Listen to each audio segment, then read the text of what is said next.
Bonjour à vous tous.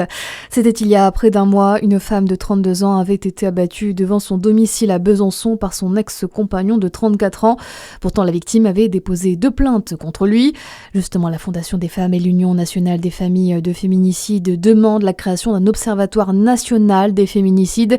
Alors que les chiffres repartent à la hausse, les féminicides conjugaux ont augmenté de 11% en 2024 en France. Cet observatoire servirait à mieux prévenir ces crimes et adopter une nouvelle stratégie contre le phénomène. C'est ce que souhaite la présidente de l'UNFF, Sandrine Boucher. L'observatoire permettrait de faire un décompte en temps réel, puisque le décompte qui est fait par le ministère de l'Intérieur sort toujours 1 an après et ne permet pas du coup de prendre des décisions et de trouver des solutions immédiates. Ça pourrait sensibiliser la société, parce que on le sait encore aujourd'hui, bon nombre de féminicides, quand ils sont commis, le voisinage était au courant de certaines choses et n'a jamais dénoncé. Voilà, un observatoire indépendant permettrait un suivi en temps réel et apporter des solutions en temps réel aussi. Les organisations appellent aussi à la création d'une journée mondiale contre les féminicides. Des agents de la sécurité ferroviaire SNCF autorisés à palper par sécurité les usagers.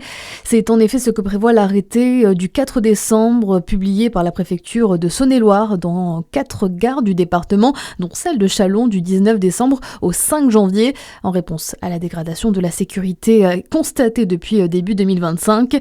Seule condition pour l'appliquer, les agents devront obtenir le consentement des personnes.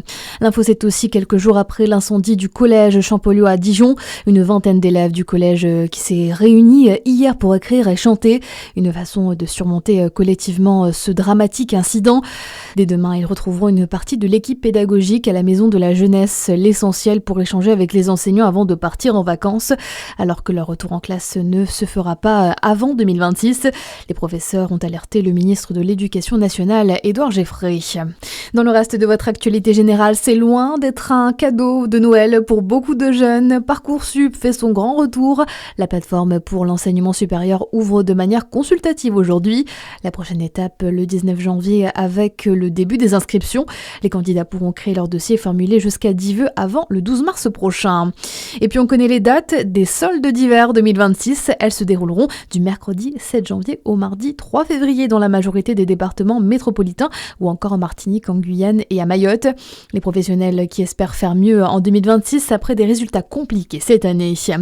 Et un mot de basket sur le parquet de la Lanterne Rouge de la Poule durant cette 16e journée de National 1. Besançon s'est imposé hier face à Mulhouse, 84-78.